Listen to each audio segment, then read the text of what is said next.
Opak Ruth Nyikwara Mugiro kamana inya kumketera Mugi TV ka une wang sai chenro mar duol. Wadhi goyo mbaka mar weche mosebedo ka timore pacho ka kidieny mar ariyo wadhi go mbaka gi welo mang ni donjirwa ka mondo wawinja ni to chenro mar rowere gi chalo nade, oluongi e twak magala moro be giyie koso gidagi, mane mbaka mwabro goyo bang' dakika moko matin kikibed mabor ahinya kodwa. Kaendi antiere kaendi gi Belinda Dhiambo Nyargema Kala, mane jaloko marwa, anto kaka pile nyinga Trevor Ombija, Jandingo Panga, Janyakach Dendo Novija Taya, Nyakwar Guok Kocha Pesa. Magi weche manyien mawando. We have agreed that to bring the country together for the purposes of working on the issues that are of priority. A dialogue is the way forward.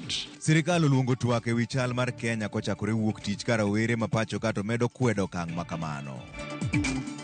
The signing of this bill paves way for the establishment of the selection panel for the appointment of IEBC commissioners.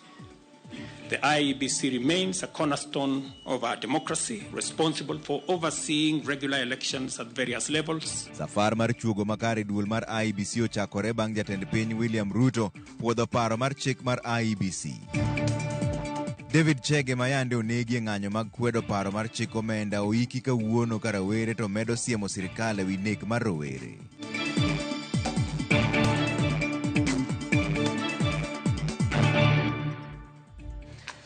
Erokamano, rowere ma osebedo ka bago ng'anyo e pacho kaendi owuok tung' mosuo gi jatend Azimio Raila Odinga bang' golo duonde kendo rwako twak mar kelo kwe kod winjruok e pacho kaendi. Raila nowuoyo e romo manobagi KICC kama jatend piny Kenya William Ruto ne okete koke chike mabiro kelo lokruok e duol mar IEBC kama oyange ni twak moriwo rawere gi oganda jo Kenya sectors duto ma pacho kae biro timore chakre wuok tich nyaka ngeso mabiro. Lidio Keyo nigi ler mar wachni. Karibuni hapa chini. Ne en romo mano kelo kanyakla jotelo ma oya e kweth siasa mani e piny owacho kod mago maketo piny owacho tesri.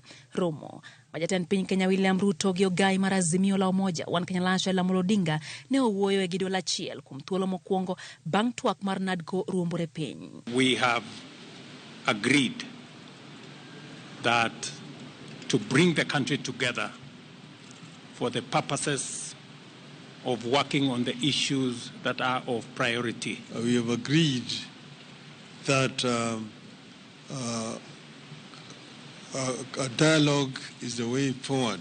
Jatend piny oyango ni piny owacho geto bago twak ma ibedie gi ji maromo 150 moya e sectors mopogore opogore koting'o mago mag siasa, jondiko oganda e tije, johala, rawere, kanise kod jolony sectors duto mapachoka. We have agreed that a membership of 150 representatives of various stakeholders,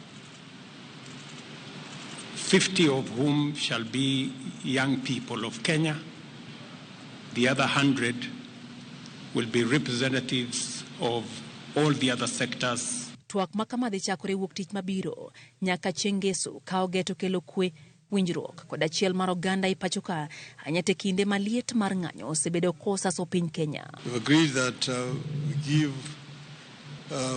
people an opportunity to be heard, to express themselves, to come out with the grievances which are actually ailing our country today. Weche ma ibiro twagi oriwo telo makare, loso thuolo mag tije, kedo gi mibadhi, rango weche gope mag piny Kenya, weche mag uchumi kod mamoko. The issue of unemployment, issues of corruption, the issues of ethnicity. Kata kamano, twak manyochiw gi jatend Azimio la Umoja wan Kenya Raila Amolo Odinga onjao chuny moko kuom oganda jo Kenya ahinya to rawere ma osebedo ka bago ng'anyogo ma e kinde mokalo oseko Odinga mondo obed tenge kendo kik donjre weche madhi mbele e pachoka. Mbui mar X no opong' kod seyo bang' Raila Amolo Odinga golo duonde ewi twak makamano ka giwacho ni ng'anyo ma osebed ka ibage pachoka ok otudre gi jasiasa mora mora, bende ok otudre gi IEBC to gin girango ngimagi mabiro kaka rawere. Moko kuom rawere manowuoyo ting'o Kenyan Vigilante mawacho kama: ne rawere, josiasa osebedo kadwaro gigi giwuon, gichokore nikech wasethung'ogi. ng'anyo marwa ok en mar Raila, ok en mar Ruto, ok en mar Gachagua kata Kalonzo, bende ok en mar IEBC, en mar ngimawa mabiro. Cornelius Keirono to wacho kama: twak e kind Raila gi Ruto ok marwa. Josiasa dwaro mana pong'o igi giwegi. Wadagi mondo omi chikwa gi josiasa. Wan kaka rawere mag Gen Z kod millennials wadhi mako dhiang' negi tunge. Hatupangwingwi, ok bichalo negi. The government critic to wacho kama: ne wanyiso Raila mondo yue, kendo wenwa ng'anyo watim kendwa. Wanok wadwa twak gi Ruto, twak pok notie pacho kanyaka nene. Moko kuom josiasa mag Azimio bende ogolo duondgi e wach manowach gi Odinga. Jatend duond bura mar DAP-K Eugene Wamalwa wacho ni ok oyie gi wachno. Jatend NARC Kenya Martha Karua wacho ni okang' makamano en kaka otegu ma Ruto oketne Raila Amolo Odinga. Raila Odinga Jr. ma en wuod jatend Azimio bende ogolo duonde kategore gi okang' ma wuon mare okawo kata obedo ni nying gi chal. Owacho ni ng'ato ka ng'ato biro mana ting'o sike. Lydia Okeo, Ramogi TV, Nairobi. Jatend piny Kenya William Ruto keto koke paro mar chik mar weche yiero okang' madhi yawo yo ne chenro mar gwelo commissioners manyien mag IEBC. Bang' Ruto keto koke chikno, aput moyiedhi koro idhi chuogi mar gwelo commissioners manyien mag IEBC kuom thuolo mar ndalo 90 bang' chamo muma. Ting' maduong' mochomo commissioners manyien mag IEBC dhi bedo nono kod goro kiewo mag gwenge mapacho kaendi. Chris Owino nigi ler mar wachni. Officials and all others. Bang' digni kuom thuolo mar higa achiel gi dweche buora, chenro mar gwelo commissioners manyien mag IEBC koro nyalo chakore kendo tok jatend piny William Ruto keto koko e chik mar weche mag yiero mar 2024 e karomo mar KICC. Kaluwore gi chik manyien mar weche mag yiero, aput madhi gwelo commissioners manyien mag IEBC dhi bedo kod jokanyo 9 ma en medruok mar ji 2 kowuok e chik machon. The signing of this bill paves way for the establishment of the selection panel for the appointment of IEBC commissioners.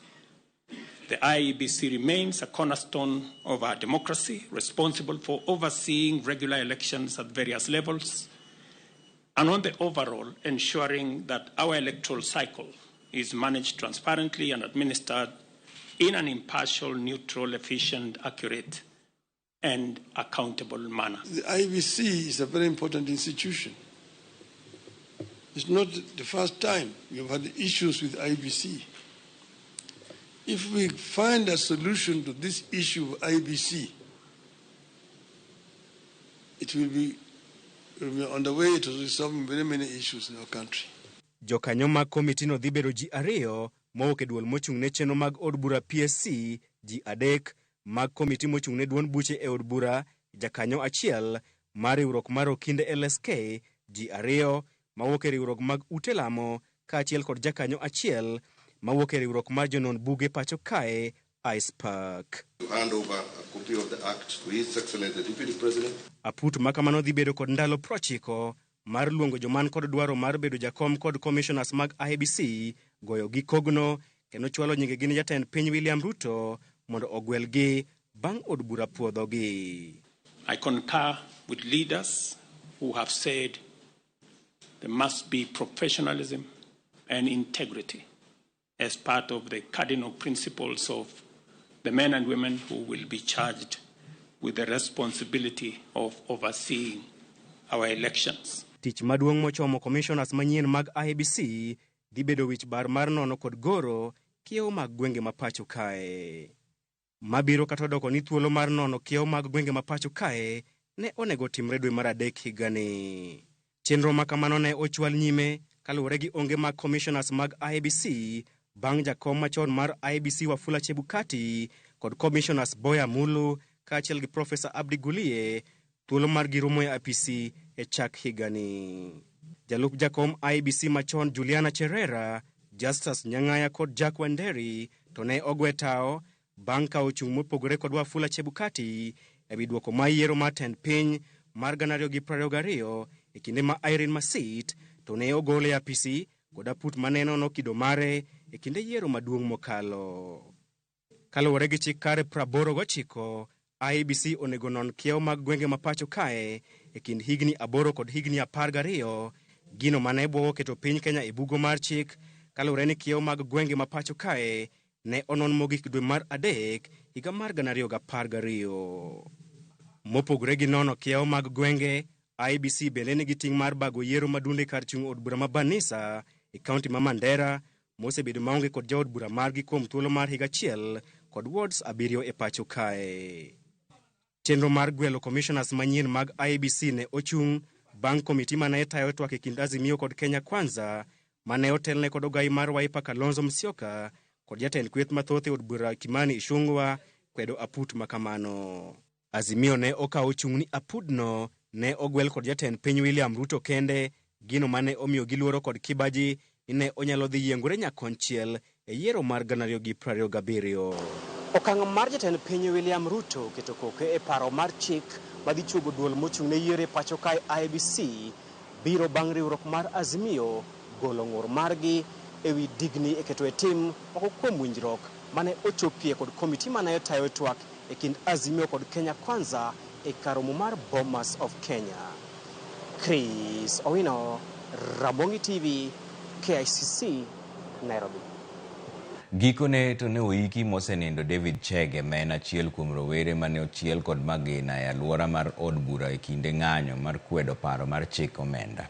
Chege oiki e gweng' ma Mang'u mani Kiambu kendo ne oyuore gi rawere kanyakla kod joked ne ratiro mar oganda. E kindeno, jatim bero noyango ni rawera machielo miluongo ni Denzel Omondi manyocha okwany ringre e bugo moro mar kunyo kware e gweng' ma Juja ne otho bang' gado pi. Kaka jafwambo mar Walter Nyambaga lero, familia mar Denzel pod ywago ratiro e wi tho mar wuodgi. Tarik 25 dwe mokalo mane odiechieng David Chege mogik e piny ka. Ka en achiel kuom rowere mane ng'anyo ka kwedo paro mar chik mane geto medo choko mar osuru pacho ka. Dakika machuok tok mor bunde.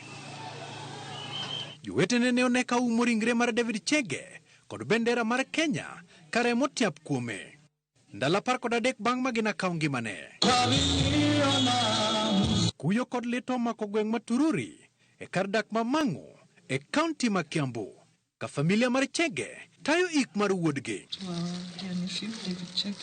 Mama ne Jen Nduta kod owadgi Brian Kinyanjui ochwal negi bendera kod rowere mag Gen Z kanyakla kod jokedo ratiro mag oganda moting'o Aki Afrika ka ginyiso kuyo margi mar wito David Chege magikoni ne suja maduong'. They didn't just lose their lives were stolen away from them by the same individuals who are paid to defend our lives. Na hii rangi nyekundu iliyoko kwenye hii bendera ni pamoja na damu ya ndugu yetu David Chege. He is special. Nishuja, he is a hero. Please, as you are mourning, please note that you lost a hero. David came out on 25th. His first protest ever. He's never protested before. Because the previous week he saw young kids he taught, protesting. And he came out to fight for their rights. Owadgi Chege gi chuny malit nokoni David Chege ne owinjore odhi e pinyno mar Jerman. Dweni, bang' ne nyocha yudo tich mag lony e yore mag mbui mane osome mbalariany mar JKUAT. David was actually in the last phase of his visa application process to go work in Germany. It was actually the final stages. He was going to work in Germany. He had gotten a job opportunity in Germany. You need to apologize to those families. Then you can talk about dialogue. But there can never, ever be dialogue without justice. Justice for David Chege. Iko mar David Chege ne otim ka sanduge obo kod bendera.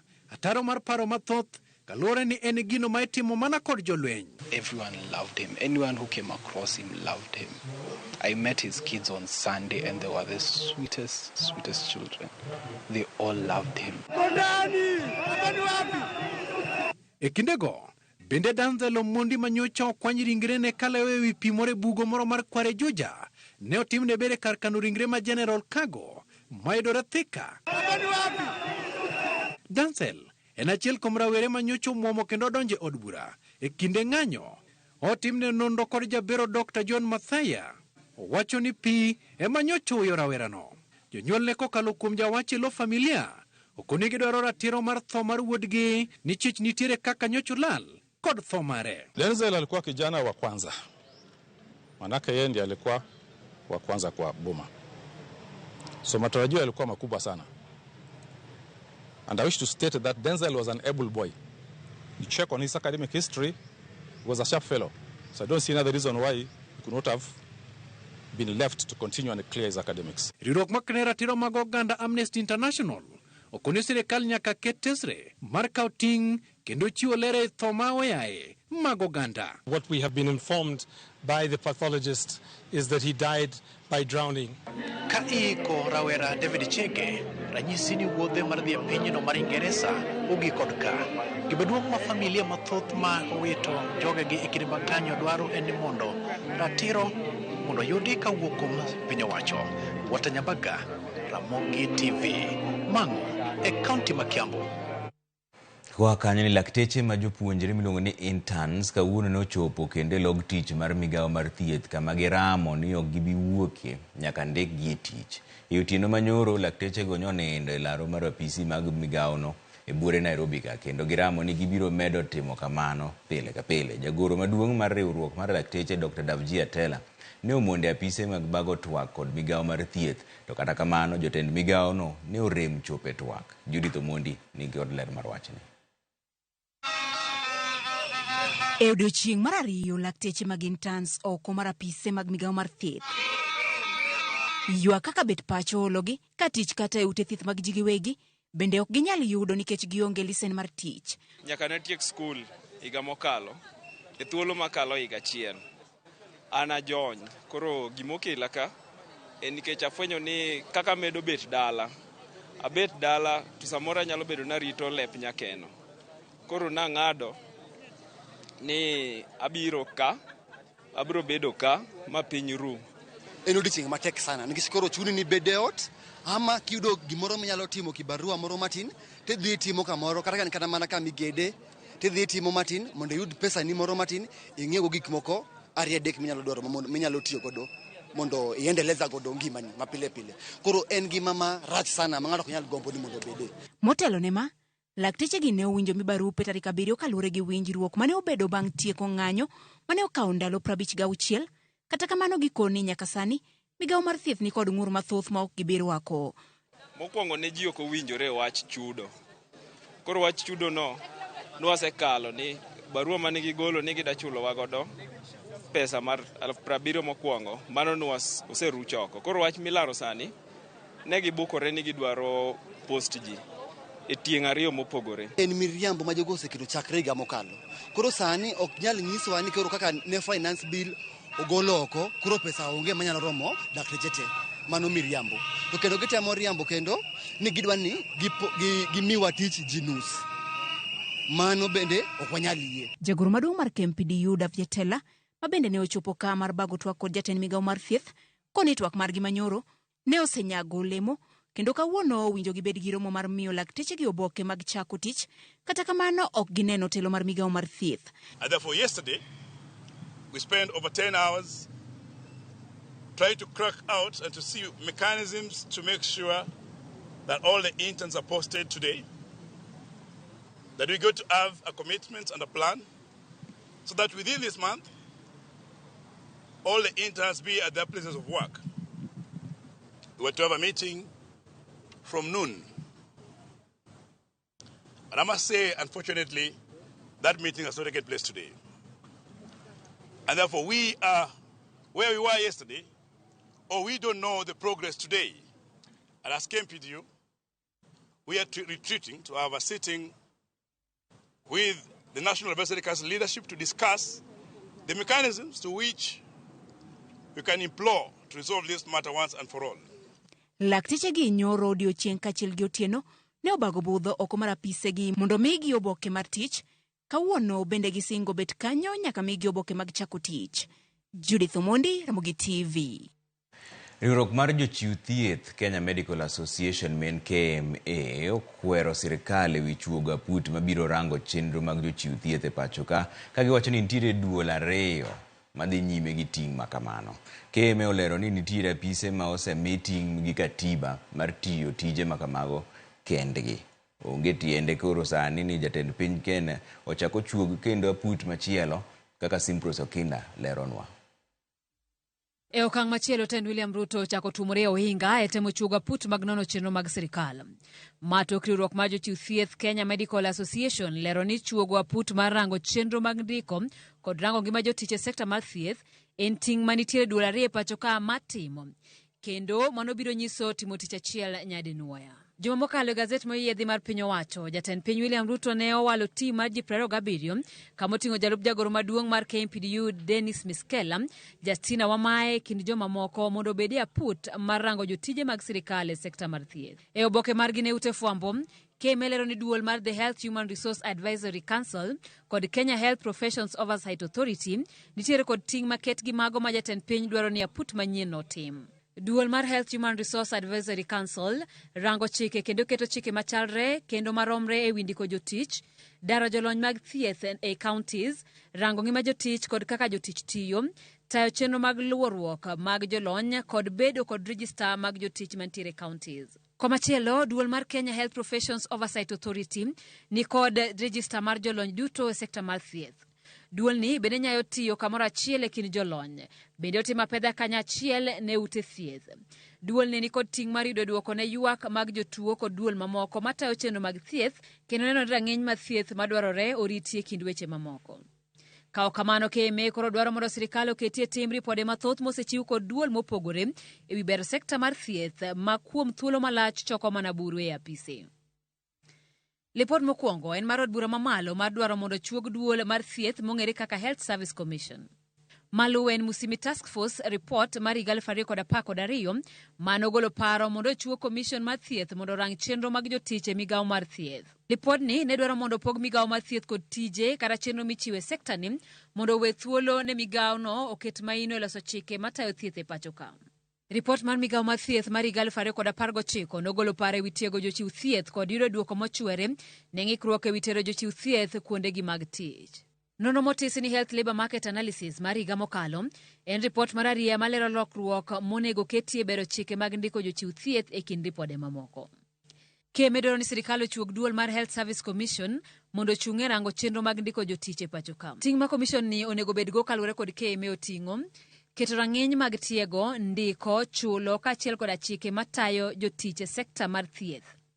Machielo en ndiko ayanga jotich e sekta mar thieth duto, kaachiel kod ndiko kendo kuoro jotich e sekta mar tije sirikal. Bende duol ni biro rango chudo kendo keto maromre ne jotije duto mag thieth matiyo tich machalre maneno ni okuoro jochiw thieth e pacho ka duto maromre. Ma kero sirikand Ruto kama tek kaluwore ni ma koro en aput mar ariyo moyudo ng'ikruok tok duol mar Okinele SK donjo ne wach mar chuogo aput mar nono gope ma pacho ka. Gimomiyo doho ma Nakuru nyochungo chenro makamano.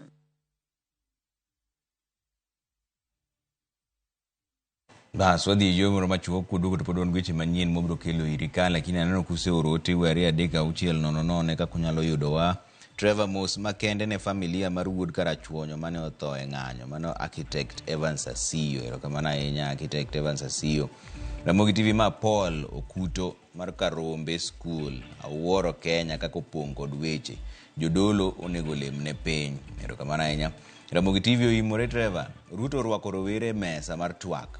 Okrach, mak mana ni ogai mar obila Komi to nego gwe tao rowere manonegi mondo oyud ratiro margi ma Fred Osuru. Lawi wuod Adori kawacho ni en Rinya, neno Ramogi TV yo makare to kawuono awinjo ka jatelo wuoyo maber, erokamano ahinya Lawi.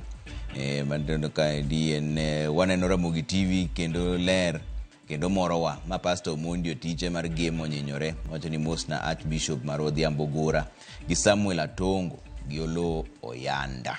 Erokamano ahinya, waduogo bang' dakika matin.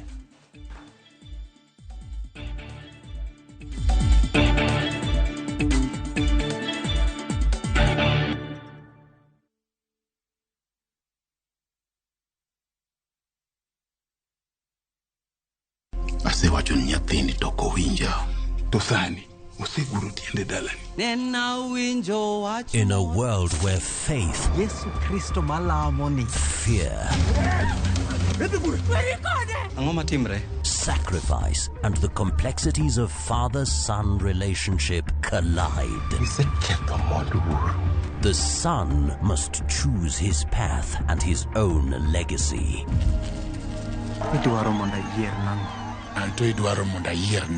Watch this emotional and riveting story of Dennis in Where the River Divides.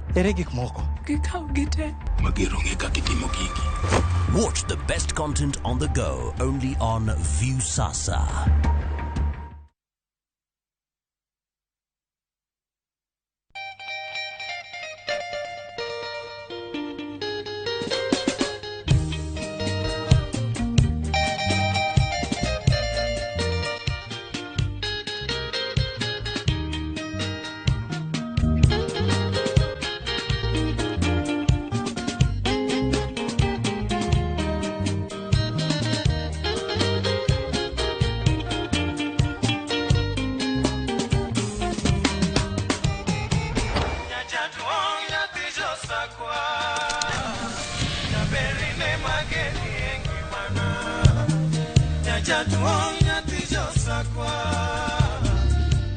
Radio Ramogi, Cartoon Jaluo.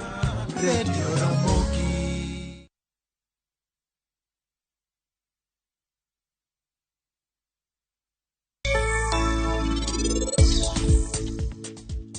Tema ne winja meher.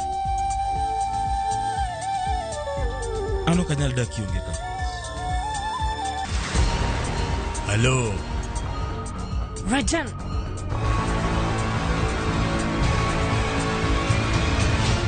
Sandhya. Ini wachango. Ere kanyalo ko itimo tiji. Rana, bende wiber.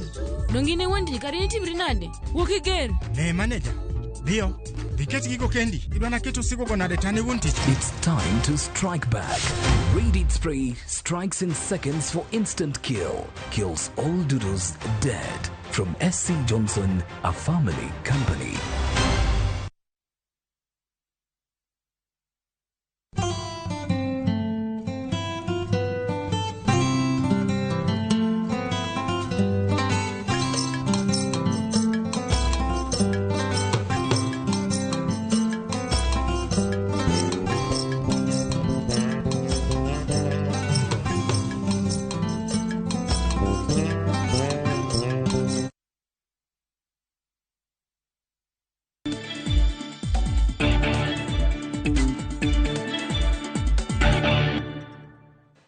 Kende chenro mar duol ni bengi mar KCB kanyakla kod migao mar ohala matendo ochiwo duoko e weche makelo chich e agulu mar ohala mar Hustler Fund.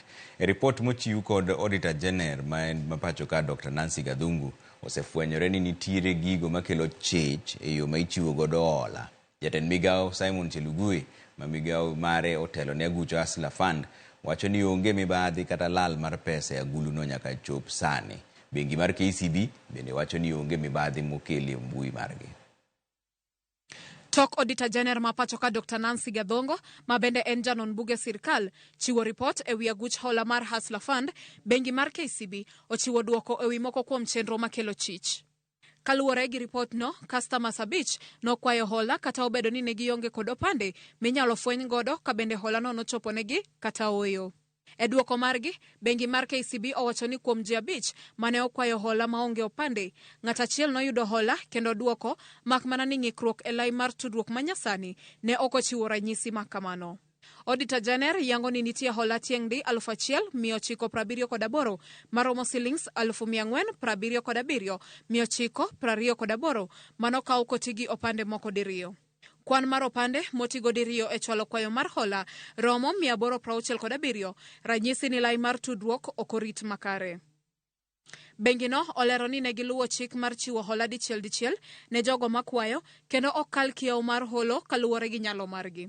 Kaluwore gi chik mar agulu no, jogo mane ondikore kendo emani thuolo mar kwayo kendo yudo hola. Kata kamano, report Auditor General nyiso ni ji makwan gi romo 1,304 noyudo hola maromo shillings $1,744,155 kata obedo ni ne ok gindikore mar yudo hola no. Kwanji maromo 1,880 kod 47 noyudo hola maromo $1,464,721 721 motelo ne ndikruok. Gino ma bengi mar KCB okiro oko kagiwacho ni nonro margi nyiso ni customer duto manoyudo hola nokuongo ndikore. Korka kore, jatend migao mar ohala matindo kod riwruoge saga Simon Chelugui bende oyango ni onge mibadhi e chenro mar chulo hola mar Hustler Fund. Chelugui wacho ni Auditor General ne otayo nonro e higa mokalo e kinde mane pod nitie pek kaka mag ng'ikruok mag mbui kod mamoko. Mak mana ni kachop sani, chenro duto oseriere kendo onge omenda mora ma olal. E report mare, kachopok tich jumani, jo Kenya makwan giromo $23 nosendikore e kepo mar hola, kendo hola maromo $54 billion osechiw. Kuom omendano, $42 billion oseduoki. E Finyakidi, Ramogi TV. Ji 59 oyudo hinyruok ka 20 kuomgi ngimagi ni kama rach bang' yudo masira mag gach reru molwar e kind gweng' ma Lang'ata kod Mapoe County ma Kajiado.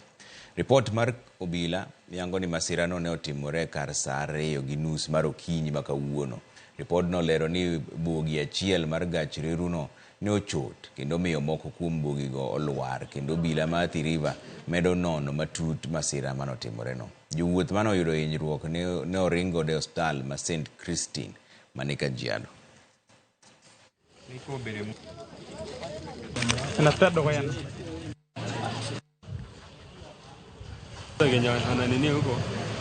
This morning we have received a total of 46 patients, casualties that had been injured from the train accident. Most of the patients by and large are stable with just soft tissue injury, but we have quite a number, around 10, that we are referring to Nairobi Hospital because they have multiple fractures and head injury, but the ones that are stable are going to be treated and discharged today. Na ajali lilipotokea watu 46 waliweza kupata majeraha, na hadi sasa mtu mmoja ameripotiwa kwamba amepoteza maisha. Kufika pale nilikuta gari imeanguka, imeroll, watu wameshindwa kutoka, nikabidi nikapasua dirisha, nikawafungulia wakakuja, lakini kuna baadhi ya watu wameumia. Kwanza kabisa hii daraja ndiyo imesababisha hii ajali, kwa sababu daraja ni ya mambao, gari pia inabeba mizigo na inabeba abiria. Tulikuwa tunaomba kama kuna uwezekano ya kampuni walete gari ambayo ni ya kubeba abiria tofauti na gari ya kubeba mizigo. Gari ya mizigo inafaa kuwa ya mizigo, na gari ya kubeba abiria inafaa kuwa gari ya kubeba abiria. Jagoro mongirore migao mar dongruok mag gwenge ma otuo Arsame Kelo ne otayo chenro mar pogo mwandu mopogore opogore ne jogo mane mach owang'o mwandugi e kar dak ma Soweto mane kar chung' od bura ma Lang'ata. Jatelo no noyango ni piny owacho oro kony moting'o fuge 200 mag ochele kod 100 mag oganda mabiro konyo jodak mane mach owang'o mwandugi. Johala mane dukni magi owang' bende ne oyudo mabati mar chako gedo manyien. Jaod bura ma Lang'ata Felix Odiwuor mong'ere kaka Jalang'o nopuoyo okang' mar piny owacho konyo jopiny moyudo midhiero.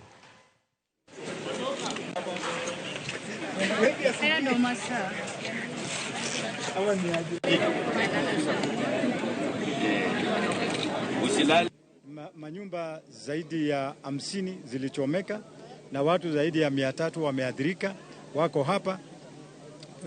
Kwa niaba ya serikali ya Kenya nimewaletea chakula, nimeleta gunia 400 ya mchele, gunia 200 ya maharagwe. Kila mtu amepata chakula ya kutosha, na pia hivi leo nimewaletea mattresses, nimewaletea blankets, nimewaletea mabati so that wale wamechomekewa na manyumba waweze kujisaidia na kujenga nyumba mpya. Wan wadwa duoko manero kamano kendo wakwayo jodak ma Soweto ni gibeda beda mamol nikech sirikal ni kodgi kendo gik moka mane gikwayo ibro kelnigi. Wan gi PS marwaka mochung' ni weche mag thagruok kochopo to gine magibiro kendo gikonyowa.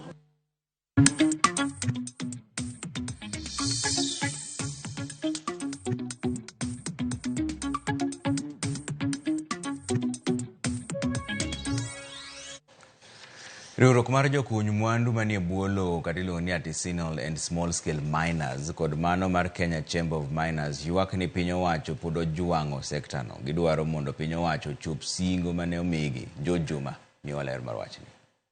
Kata bed ni piny owacho ma Kenya Kwanza osebedo ka koro lando okenge ma gikawo mar bero sekta mar kunyo mwandu ma e bwo lowo ma oting'o mula. Jokuny mwandu ma e bwo lowo matinde piny Kenya wacho ni onge lokruok ma gineno. Riwruok no mar jokuny mwandu mantie bwo lowo matindo e Kenya mangima kaachiel kod mano ma Council of Chambers of Mine wacho ni piny owacho dagi yango jokuny mwandu ma e bwo lowo matindo. Isingonwa ni gima kama dhi timore to kwachako mondo koro walow wayudo ka ok gin gik ma chopo kodwa tich ma wadwa ni mondo wati. As an industry, we are concerned that industry is at its lowest. It is at its lowest because the voice of the miner, the voice of the player in the industry is not being heard. Patrick Kanyoro benja kome ruokno mar Kenya Chamber of Mines wacho ni onge mar chike makare matayo weche go mag kunyo mwandu ma e bwo lowo kod rem mar piny owacho e timo gigo madwarore pod thiro sekta ni. We note, with maximum disappointment that there seems to be a conflict and these government bodies are not working together, and therefore that has killed our industry. There was a Gazette notice last year that put in a list of about 14 strategic minerals. We are concerned first that that list is not professional in its formulation because we see some gaps. Kanyoro wacho ni chik ma piny owacho bende koro birogo mawacho ni ng'ama koro uso mwandu ma e bwo lowo kaka mula nyaka bed kod lesen be koro thiro sekta ni.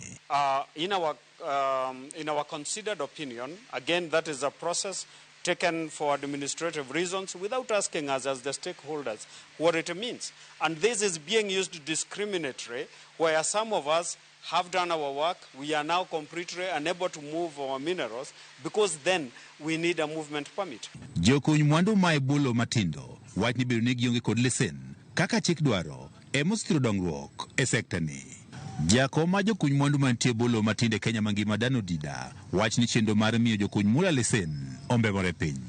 Odida wacho ni mbui mone ogindike ma ong'ere kaka mining cadastre ok ginyal donjo kata bed ni piny owacho kono gine gindikre ka okalo kuom mbui no eka giyud lesen. To gima nodhierowa ni ka gitemo mondo gi apply giket application mag-gi to giyudo ka kendo space manyo wenegi thuolo mondo koro gitime application ni kendo osechako kawo gi jok moko ma bende kanyo watemo nono wayudo ka moko kuomgi mana jo China. Giywak ni kembe madongo mamoko kuomgi mago mokuoge piny Kenya ema kod deo kod piny owacho.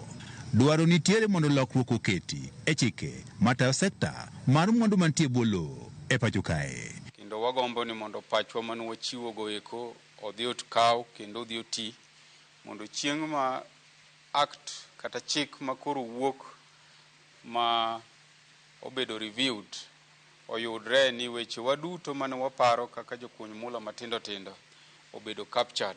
We are making a very passionate appeal that we get the Mineral Rights Authority, which is contained in that bill, and the Mineral Rights Tribunal. There needs to be some certainty, there needs to be some predictability in the industry. Jokanyo mantie sekta ni mar mwandu mantie bwo lowo kaka mula dwaro mondo jatend piny Kenya kolos romo kodgi mondo gipor wach e yore makare mar bero sekta ni.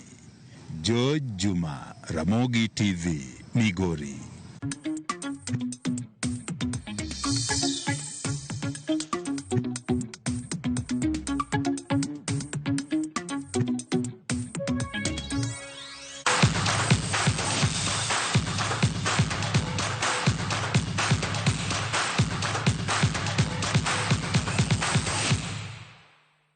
Tim mar Kenya Shujaa ochopo e boma mar Miramas e piny mar France kama gibiro goye tach kuom ndalo 10 kapok gimako wuoth madhi e boma ma Paris kama ibage tuke mag Olympics higa mar 2024. Tim no mane owuok pacho ka endi otieno manyoro nomol e boma ma Miramas kotelne gi kocha margi Kevin Wambua.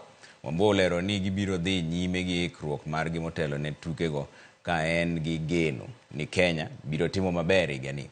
Kenya biro rakore gi timbe kaka Argentina, Samoa gi Australia e pool ba. Shujaa en tim mokwongo donjo Miramas ka Malkia Strikers matugo tuke mag volleyball jotugo ma Wakeini biro bedo tim mar ariyo chopo e boma ma Miramas nendo.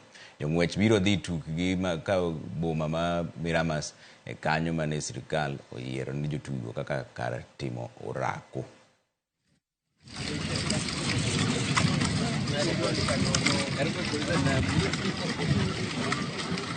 Asechopo na Miramas, tijo en maduong' kendo en mana jiwo nyithindogi mondo otim gima ne gisetimo, nikech gin joma oseikre, joma osetimo gik mane gisetimo ma gibedo tayari biro ka. Koro marwa en mana ritogi odiochienge ma gidongo matin mondo gitop Olympics. I think wasechopo ka, koro marwa en mana jiwo gi ting'ruok mondo wachop monego bed wachope kati. Club mar Ulinzi Starlets magin joloch mokalo tuke mag FKF Women's Cup biro rakore gi club mar Kibera Soccer Ladies e finals mag tukegi ma ibiro bagi odiochieng' ma kiny alap ma Police Sacco. Ulinzi Stars nigi lek mar kawo kombeno kendo bang' loyo tielo 2 mokalo. Ulinzi mong'ado otiko mar finals bang' loyo club mar Kenya Police Bullets e nus finals bende. Kibera Soccer Ladies noloyo club mar Zitex Sparks e nus finals ka final ma kiny biro chakore saa 8. Komachielo, club mar Zitex Sparks biro rakore gi club mar Kenya Police Bullets e laro thuolo mar 3 e tugono, ma bende ibiro bagi alap ma Police Sacco.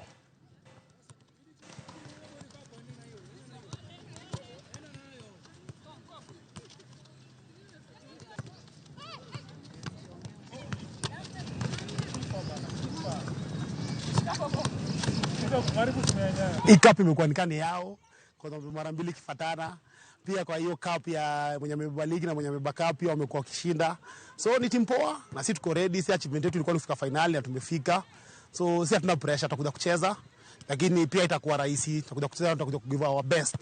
Despite ukiangalia timu yangu nilikuwa na average players, lakini wamecheza pale wameniweka na pale wamefikisha team.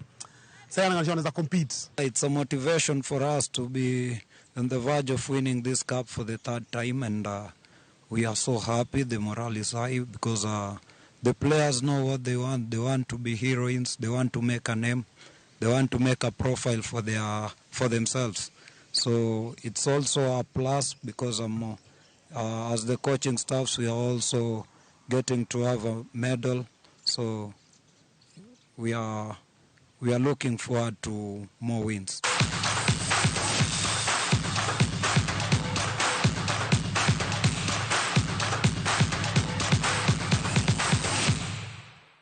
Bas wadhi yo moro machuok koduogo to donje kidieny mar 2 mar chenro mar duol kama wadhi go mbaka go Okil Eric Komolo. Wadhi go kod mbaka ni wach mar twak magala moro ma jatend piny Kenya luongo ni en gima ber koso rowere odagi ni ogidwar wach no giwero moro ni Ruto must go. To chik wacho nang'o e Ruto must go, ni ang' no dhi nang'o, mane mbaka mwadhi goyo bang' dakika moko matin kik idhi mabor ahinya.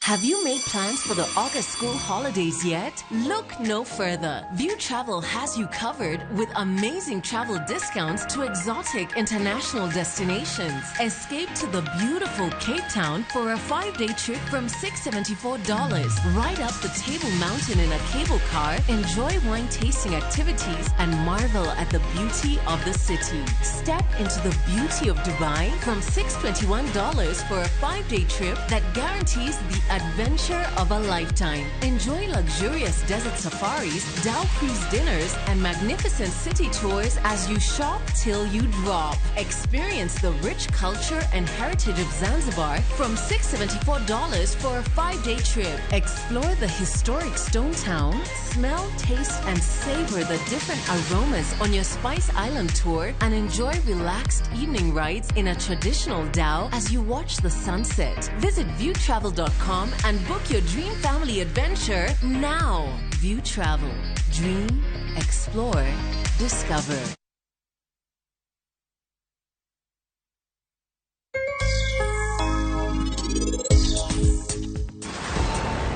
Hello. Rajan.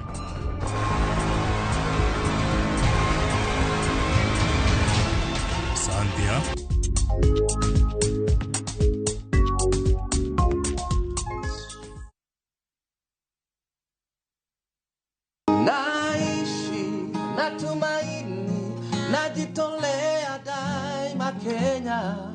hakika ya bendera ni uthabiti wangu, nyeusi ya wananchi na nyekundu ni. Kupata huu wimbo kama sikiza tune yako, unaweza bonyeza *811 *665 hash. Sikiza na Citizen ni nyumbani kwa wasanii wote.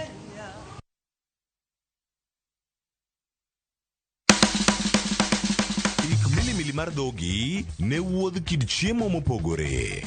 Koro kwa keto pi dhi chwakore maber kendo dhi tedore maber. Mok ni wang'e mo. Chenro ka chenro dhialo mit chiemo. Gitedo itime nyaka obed makare gi suya kod ndhadhu mamit. Kitedo to dwaro ni ndhadhu go duto te mondo owinjre. Omiyo kihero chiemo in jatedo kata mana ng'ama ohero tedo, tudri kodwa tich adek juma ka juma e chenro mar tedo gi chiemo gi Jailieta tich adek saa 2 okinyi mana e Ramogi TV.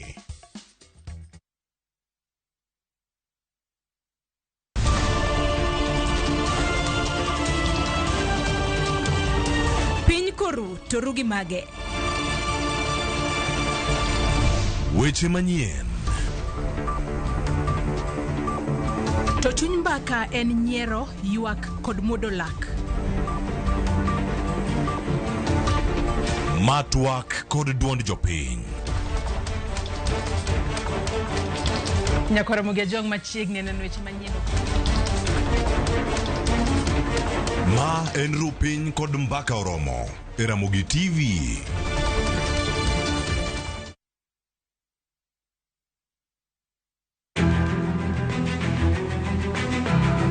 Okinyi kokinyi ka piny oru, oganda wuok oko mar timo ohala. Ohala ber. Ohala chakre iwi. Johala matindo koda madongo giduto giwuok to gintiere e yor manyo. Nyaka ibed gi excellent customer service. Tim kinda moloyo gimoro amora.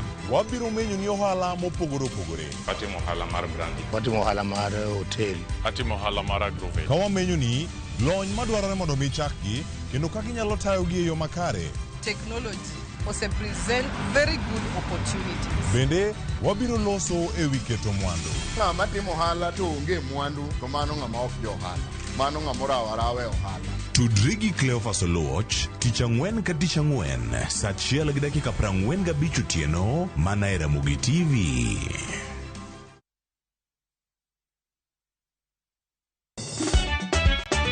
Tugo koro eka iye ochacho. Ka gik moko medo mana fwenyore, to ngima bende medo bedo matek e boma maduong'. Gimoro amora ma Nyasaye omiya ok awene jachien. Yud mor e ngimani kokalo e gik matindo. Onge ka mwaluoro bwana ochiel chunye ni waketi pile wacha. Ni ane ngima Nyarkochia kod osiepene kaachiel kod joodgi. Kata lit tijiere ya ilak chogo.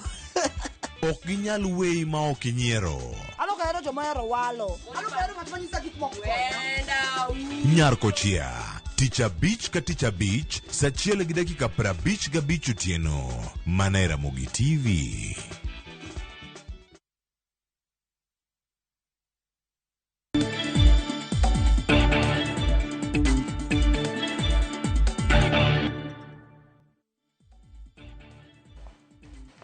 Erokamano kuom keto Ramogi TV ka wane kidieny maro mar ariyo mar chenro mar duol kama wagoye mbaka gi wendwa modhi Almen Eric Omolo men okil. Erokamano ahinya kuom wasechegi. Erokamano ahinya Trevor. Mokwongo wach mar twak magalamoro wachore ka. Jatend piny nosewache ndalo moko, kawuono koro wacha ayanga ni onego bed nochakore Monday nyaka Saturday juma mwadhiyeni. Wach mar twak ni en gima ber koso oyo in kaka inene? Ok ing'e chutho wuoyo to ok rach. Kata demokrasia madongo dongo ji wuoyo. Shida ka en ni iwuoyo kuom ajenda mane mokane kachalo gima giwacho maber kawuono. Chutho wuoyo ka dhano wacho ni dwa wuoyo to onge shida. Kata wan wago mbaka kaendi an wageno nego mbaka widhi tero gik moko mbele. Lakini ka gidwa wuoyo kisiasa to ndalo auchiel mokwongo thin. Nikech mano chala gima oluongo ni academic conference. itime mana mondo giyo kale pio itime mondo wachal ne otim gimoro. Onego chutho onego bed ni gikwong gimanyo shida en ang'o momiyo dakteche nindo oko mar ofis minister mar thieth. Ang'o momiyo nyithindo kande dhi madonje bunge, nyithindo mang'eny. Naneno gi chieng' wuon ne an town, naneno dhano ma kind 500,000 gi 1,000,000 to gi nyithindo mathindo te. Ang'o miyo giwuok gitimo kamano? Ang'o miyo dhano reo nyaka nyoro nyocha nyicha abede mbui manyien mitiluongo ni X Spaces gi ende mantie Twitter ni. Anwang' ka dhano nitie dhano 83,000 saa 5 otieno, dhano 83,000 pod wuoyo an giwacho gik motegno sana. Ano ka wuoyo aling'. Tinyo ka giwuoyo ane gisego chalo gimigo rally saa 5 otieno dhano nitie 83,000. Iwinjo an gin dhano ma utegno sana ma jo Kenya mahero Kenya te. Kura aparo ni wuoyo to ok rach, lakini wuoyo onego bed ni ing'iyo agenda chon, nikech samoro nyalo wuoyo kaka neno king'iyo gig mbui gini to samoro nyalo wuoyo kaka ne gichako ni to ji wacho ni josiasa Ker gi Raila magi wacho ni bendie jok mosebedo ka wuoyo pile nyaka ne sirikal donji. Josiasa moro dwa kawo momentum, dwa kawo gigo mane wachako ni gidwa loko gi siasa pile. Ma be kama koro wadonje nikech kawuono Raila nowuoyo kendo norwako wach mar twak magala muro no. To rawere ok oyiego. Rawere wuoyo marach ng'enygi. To mabe wanyalo kata kelo moko wawinjare ni rawere ne wacho nang'o kaendi mana batha kaendi wanyalo neno moko. Mtire miro miluongo ni Kenyan Vigilante. No wacho ni rawere josiasa osebedo ka dwaro gige giwuon. Josiasa chokore nikech wasethung'ogi. Ng'anyo marwa ok en mar Raila, ok en mar Ruto, ok en mar Gachagua kata Kalonzo. Bende ok en mar IEBC. En mar ngima mabiro. Ma ben gima ni kare in kinene nikech koro ji ng'eny ji penjo ni twak ma ok ochan ni mae gima wadhi wacho 1 2 3 mondo mimi kata imbe nonro kaka jatend piny Kenya ni ae twak wanchi wacho ni dhi miyo tije 100 imiyo tije 50 ok ochopo omiyo kanyi gore piny. Twak ma ok ochan mar owere koro dwaro sani niendi ka ber onego time nang'o? Ok ing'e ni shida mar jotelo mar josiasa ma oriwo Ruto gi Jakom te en ni ging'iyo gi siasa mitimo gi parties mikawo ni serikal ni koni, upinzani ni koni, shida en kama, watem kama, waloka IEBC kechal kamago. Gima paro ni gi underestimate kabisa en ni Kenya jomo somo mathindo ng'eny kabisa. Aito technology biro kaedi ma samore wene dhao korgi ni gidwa donje party to jogo onge kata idea ma donje party. Samore weyo ni da keto gini mag joluo kuche Kalenjin gibachal kamago ukabila to nyithindo gi ndio onge paro no ero luongi nyithindo wedhe luongi ni Gen Z onge paro no ero. Kura paro ni shida ma ka neno kaka giwuoyo aparo ni shida ma jotendo ma josiasa pod nigo en ni wane gima kisungu luongo ni political crisis. Ni wane gi crisis ma siasa, shida ma kanien siasa. An kaka nene ka ng'ama somo gigi ana nene ni shida mo antie ko en mar telo, governance crisis. Oge nyithindo gi ng'ama da ber president nyithindo joma donjo ODM oge nyithindo gi wacho ni usebedo kutiyo wa uchiko gi ng'eny to kugol. Usebedo ka wacho no dhego mibadhe to kudonjo office to in gi suit mar 1,000,000 in gi saa kaka ne murko men wacho in gi saa mar 900,000 iwacho ni dhi golo opportunities mek tije mang'eny to ka barupe wuok to dhi mane ka bende mopogore nyithindo magi nyithindo gi wacho nyithindo gi bende wacho ni uwacho ni Kenya nigi gowi mang'eny to uketo ji chulo ushuru to usiko wuotha ai taparo ni gima kendo timore nyithindo gi bende Gen Z gi bende anaparo ni jowa anana gibiro ne millennial jowa mek millennial be ng'iyo to pinje moko to timo titelo nade ere kaka piny machalo wach Britain telo machalo korgi wabunge gi prime minister gi ni donje telo nade tiyo nade.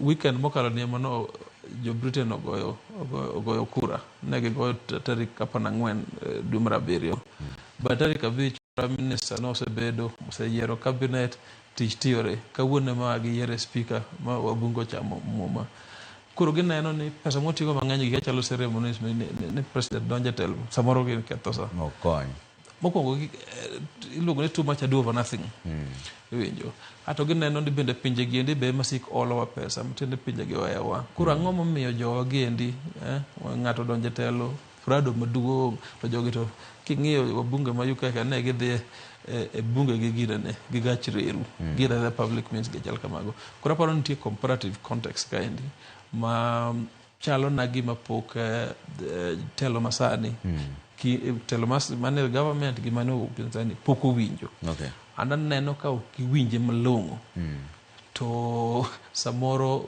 ng'wejni nyalo yombogi iwinjo samoro nyithindogi osekwalonegi ng'wech ma samoro nyalo bedo crisis mar telo moro owuog manyien. To mane mbaka mabe gigoyo nikech aneno ka e mbui ka be nitiere kijana miluongo ni Cornelius Rono.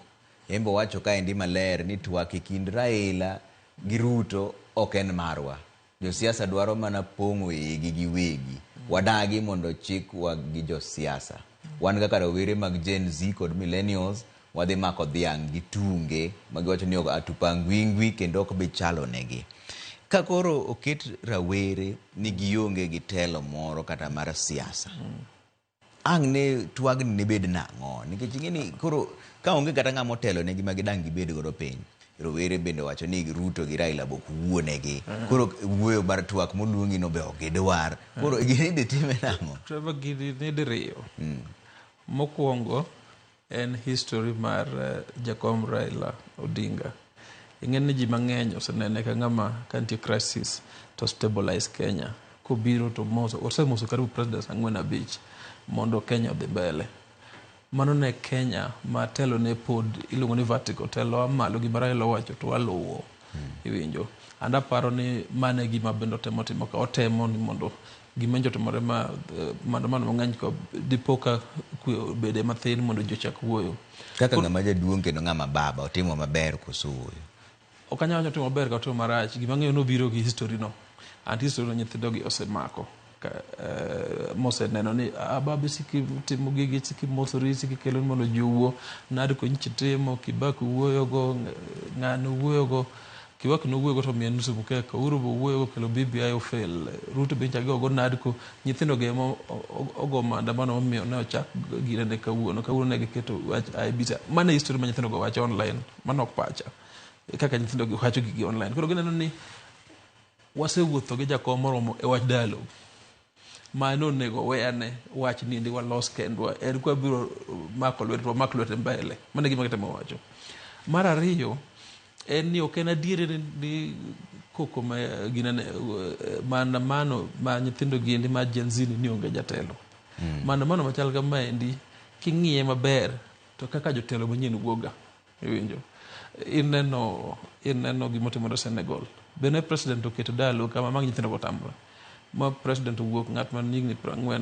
ubuke jela to bang' jumbe ariyo en president man higni 44 lakini luongo ni Musa sijui ng'awa ibinyo gima temo timore ni gima riwo kijende gi te jo Gen Z gi grube wa ma bende ok wahewo gi mabor kata gi joma bo achona neno ka Miguna gi nitie igi kivuta kibwana nene kiyo mata gima riwo gin grievance nyalo bedo ni sirikal kwala inya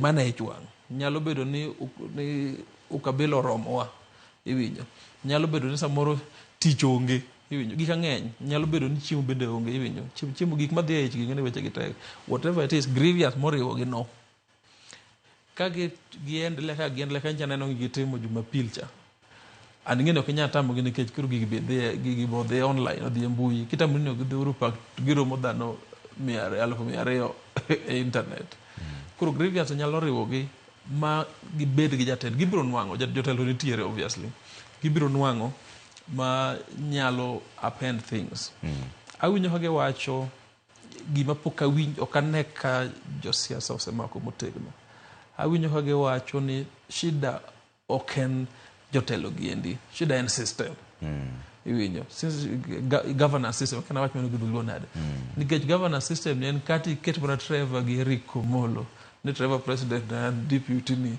kata gima chal kamano to nikech system ni keto power kuom ng'at achiel to keto power kuom kabila gi numbers territory of numbers again to gik ma Ruto timo miwacho ni Ruto timo gi wanyalo chako timo iwinjo koro system ni mag doho hol iwinjo system mamiyo IBC ni ji neno ka Nyasaye ni kimako ka commissioners meki tidhi bedo president ibro landi to ben gima nyalore yeah kaka gitime ni dong France notimo yiero nyocha to selandi koro sani nyaka koro ang'o madang timre mondo giloke kaka gidwaro no chenro mar sirikal ang' ne giloke nade nikech sani be giwacho gimoro ni Ruto must go katiba to wacho ni bang' gini 5 to wadhi e yiero koro ma nyiso ni nyithindo gidwa ni watim yiero sani koso gidwaro nang'o yore mage ma ginyalo tiyogo mar loko chenro mag sirikal ogng'en wa jomo osomo sheria to ok wanyal yie ne sirikal loka katugo wanyalo mana yie ne sirikal loko kaluwore kaka katiba wacho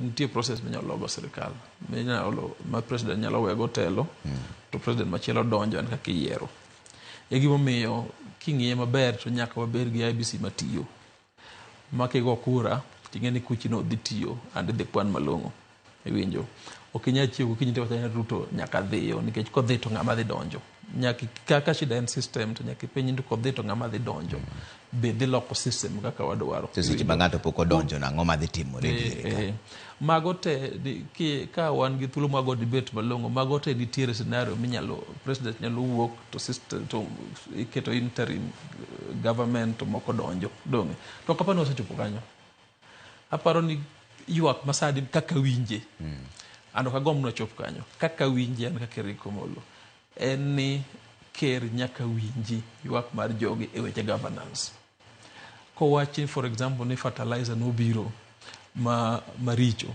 mokel kuoyo to konego bed ng'ano poni etelo ngene mago early signs e winjo ko puno se wachi ni jogi giendi ok ti to nego bed ni manyo jok matiyo chon e winjo kopone wacho ni wabunge ok winjo wakonoge ni mera chik ni ok ber duoke ane piny mondo wawuo to kodego bed ni wabunge umore to loko chik no ero kao yuj matino ok gin responsible leadership ananeno ni kanye ma wantie koponi oduoko gigo maber to onego bed ni waketo system makata IBC ni bedo IBC ma kodonjo to wang'eyo ni dhi tiyo malong'o to yiero 2027 ok bor malich iwinjo 2027 sirikal masani bro duoko timbegi kendgi iwinjo jomo wacho ni Ruto must go ginyalo wacho be higa manyien 2026 2027 to ka nitiere mirima motegno ananeno ko mirima no chako donjo ochako donjo to chik to dong tiyo kon gi koni okil nikech kata koro joma wacho ni koro riemb ji ni ng'ato timo marach riembe ng'ato kaka jatend migawo mar pur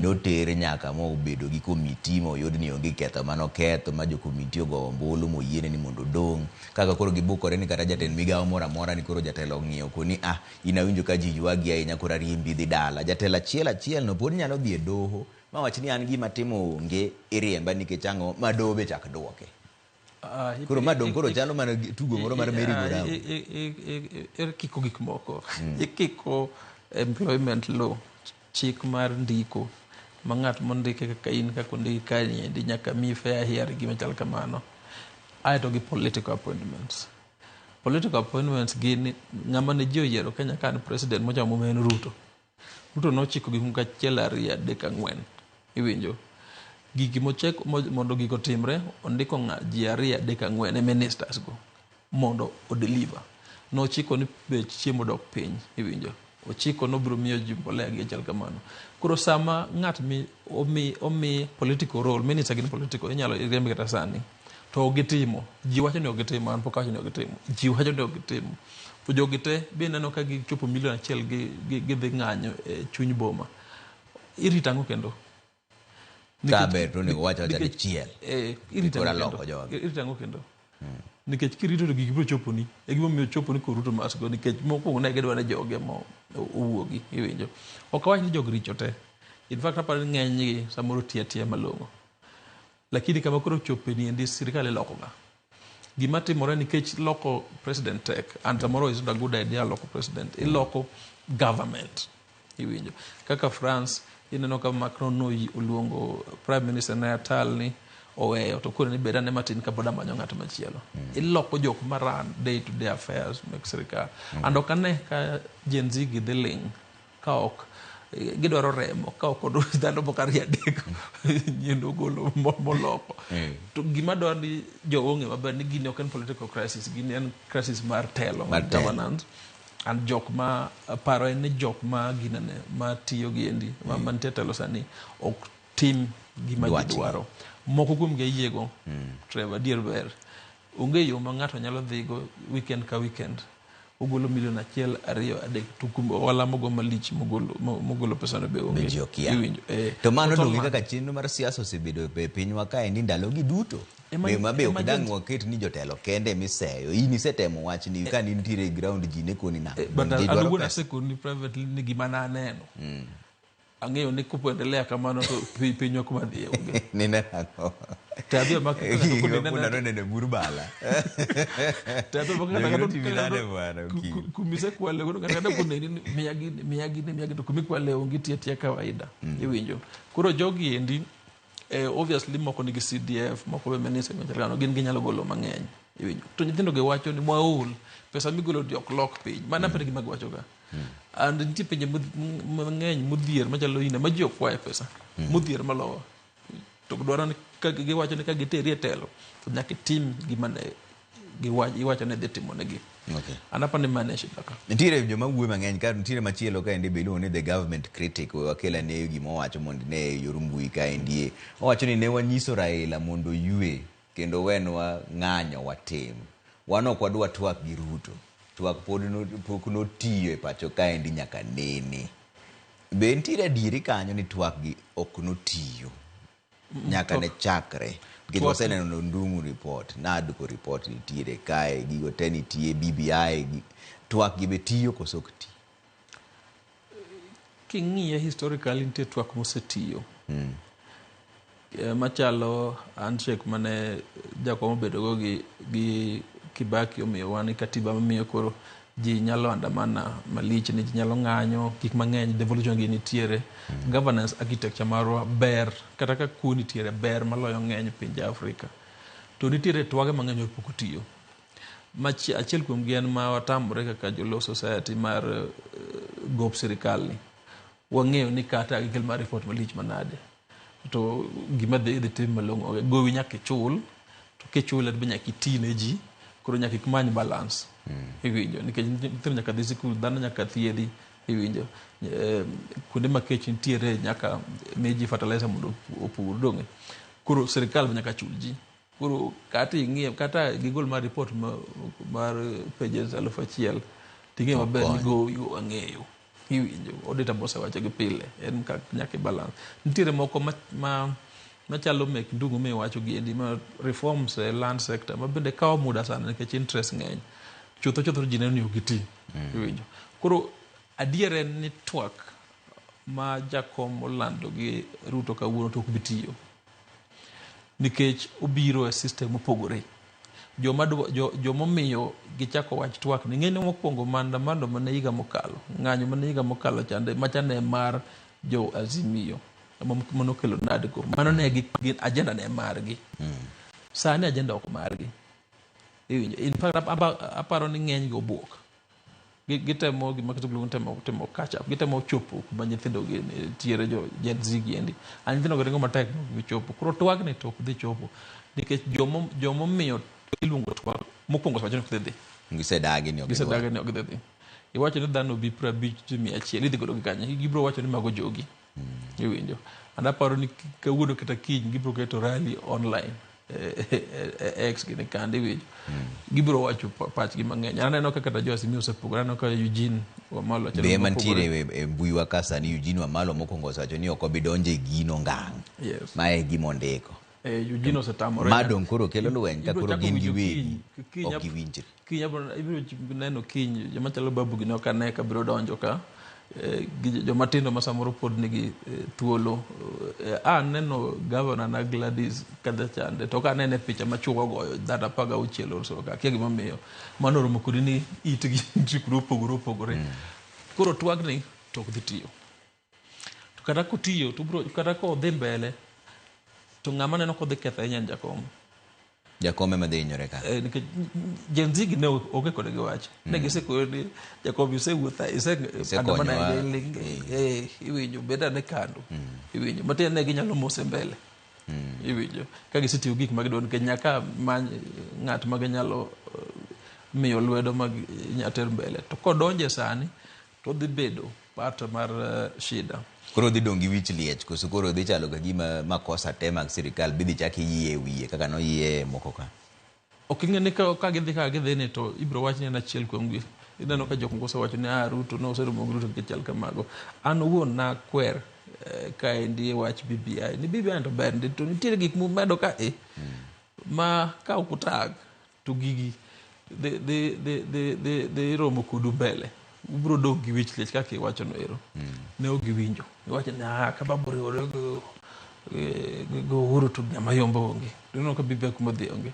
Aneno ka baba modong gi shida mar last term, political baggage mar last term mar Uhuru. Sani jogi wacho, gimomiyo giwacho kia, giwacho ni Ruto must go. Dong, Ruto nyaka dhiyo. Donge. Gineno ka kifuatilia kaka giwuoyo e mbui, gineno ka biro mar jakom mondo wach ni jakom molande malich nyaka wach ni ji chako romo sijui tarik 15.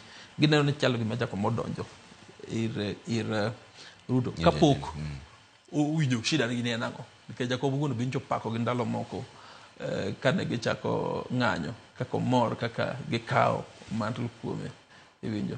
Koro obviously the logic en gibro wacho ni to jakom chako wewa kendo ma BBI kendo koso ma nusu mkate giwe chal kamano and logically ka kochopo kama ochopo ng'iende to gibro mana weye. To gini dhi baro nyaka opposition mane piny kae nikech Martha Karua bende waneno kondiko maber ni maendi en otegu ma ok obi donje. Koro Eugene Wamalwa osewuoyo, Martha Karua osewuoyo, Kioni bende osewuoyo kata be mokwero wachno. To koro nyiso ni Gen Z giwuoyo kodwa kata sana igona sima piny be giwuoyo kodwa giwacho nang'o gimor gite ma koro Gen Z ni nyalo ketho nyaka opposition koso Gen Z ni koro e opposition.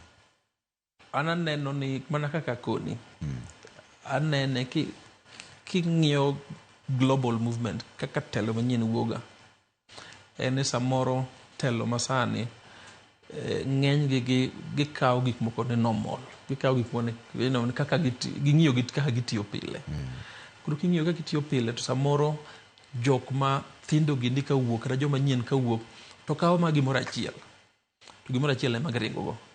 Ruto ne nitiere sirikand Uhuru higni 10 to gima nowuok go ni en dynasty ni jok moko aka kingi to jok moko en gi hustlers joma kawaida ma kude mochan class war, pure class war. To wuok go to kwalo go ng'wech ineno kuma chope doga. Maendi nyithindo gi wacho ni uchiko wa pile ukutiwa maber. We ulando no mwandu, we utero ginene, we utimo gik moko no ni kikutimo. We bedo chope kanisa tusiku we to kelo mana pesa mokwal gi chal kamago. Tiwu maber, iwinjo. We wuotho mang'eny. Mana gima jogi wacho. Iwinjo. Men gima ka giwuok ni gitimo to ginyalo timo. Nyithindo gi poko wacho, jo Gen Z gi poko wacho lok katiba. Pogi wacho an poka neno. In fact giwacho katiba nitie maber joge moketi katiba. Iwinjo. Koro giwacho jumbe adek kanene mbui ni lok cabinet. Iwinjo. In fact samoro gidhi extend mag indiko ni nyaka joma gidwa ni gol. Posa no giko gik ma gidane tim an ng'eny gi ineno ka gin gik ma sensible. Wacho ni gol chikne tim kama, gol ng'ane tim kama, iwinjo. An gol bang' dalo machal kama to nikech kera pano sechiko gik ng'eny to ok wachi. Koro giwacho ni kero ok wacha dieri. Koro movement machal kama ka ok itang' ta dieri en ni ogolo telo manyien pia makata joma ji neno gi jogi te omera president ma Senegal na komia example ka president ma Senegal nchuwo ka ni mkata ngado mose onge kusetiyo yiga par gi wiye apana yiga pare wangi iwinjo eme notamre samuluongo no luongo koro mogolo joka jela ni koro juwo pinyo se lokre president ma France ma sani miluongo ni Macron ni bende ne ji opogore ma jok moko left wing gin jok machalo Labour Party, extreme left wing. Nitiere jonde right wing jok ma ok dwar weche migration, weche jok ma dhi thuche gi gige chal kamago, jok man gi racist. No wuok ka ng'ama iluongo ni centrist, wuok en odwaro riwo piny. Winjo ka piny obarore. Winjo noyombo matek. Winjo history ng'eny. Winjo jo England ne neno kata Trump kaka noyombi 2019. Jo England neno gima notimore weekend mokalo. Giwacho ni waol ne wamiyo utelo jo conservative tu siku dhawa pogo neno telewi la bangi ya kaiga wadhi golu ne gigolo modong gi wabunge 400 gi odong gi wabunge 123. Iwinjo ng'eny gi gin gik mabedo driven gi local grievances. Sani political crisis oge Kenya, shida en ni joma ne telo ok timu tegno. And ji wacho ni kochakore gi ker kadhi piny mane mnyaka gisol. Dong ji wacho ni jomoko wacho ni gidwa monda ahinya.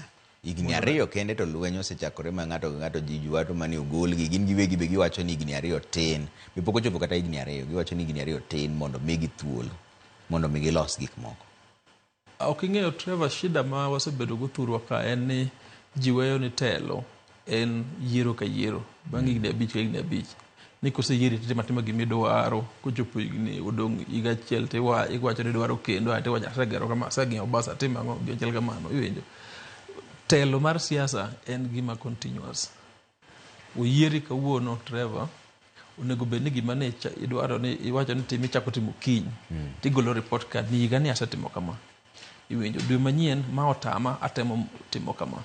Uwacho ni osiepna ni endi mana keto minister ni kwalo aseriembe akel ng'ama nyien. In fact samoro penjo gi to miyauru ng'ato manya timo gik motegno. Iwinjo iwacho ni joga giwuoyo gi ji marach kaka an wuon aseneno ka jok matiyo ne ker moko wuoyo ga chaya gikiero wach ting'eni kiero wach ochamo pesa ni nikech ushuru ni mochamo doge ni jogi wuoyo marach, jogi pod bedo ko nang'o kata wabunge ne wuon kone senate ni jogi endi iketo marach.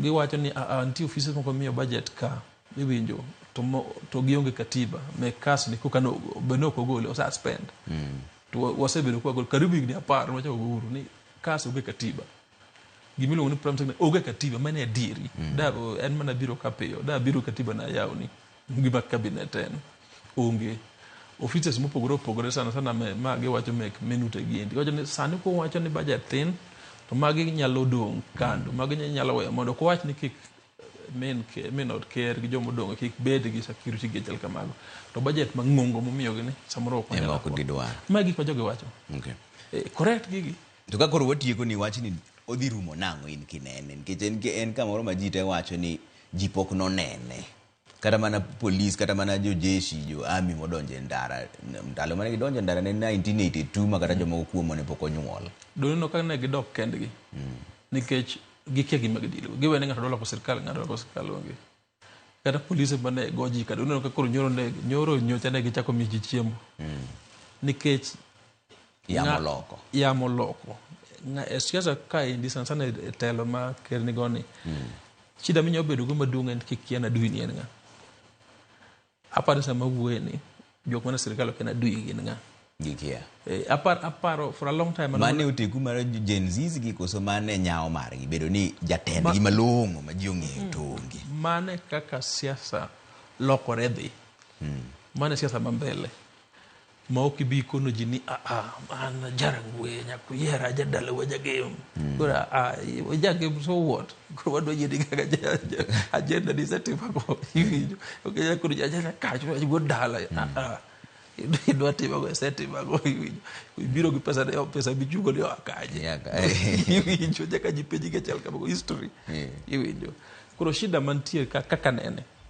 eni ker poko ofwenyo nitiere yamo mopogore and podo nene ni kama chalo jakom nyalo konye.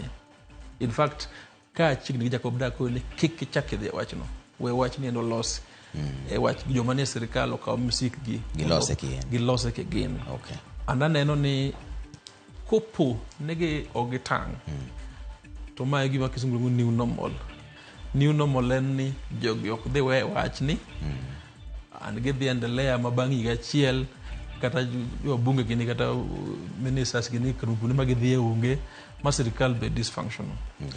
Koro gima ker nyaka tim wi jogi mane kik ipar jogi goyi ni ng'ato jarabuon, ng'ato ja Moloya, ng'ato ja Thuru, nikech ng'eny joma be goyo koko be ja Thuru gi be gin jo Kalenjin, ng'ato jaluo kik donje.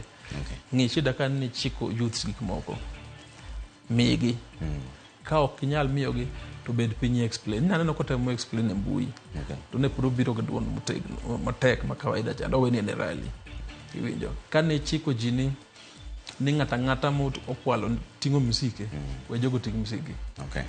Ka wawacho ni Kenya chik moro rach, chik no en marwok mari. Erokamano okil sawa koro ma wawang'o Eric Omoli nokil. Erokamano nyakungo kodwa mbaka e chenro moro mar duol mane kama wawe mbaka ni an ka Nyasaye oyie to biro duogo kendo saa 3 an kaka pile nyinga Trevor Ombija janding'o panga janyakach dendo nombija taya nyakwar guok kocha pesa wadere saa 3.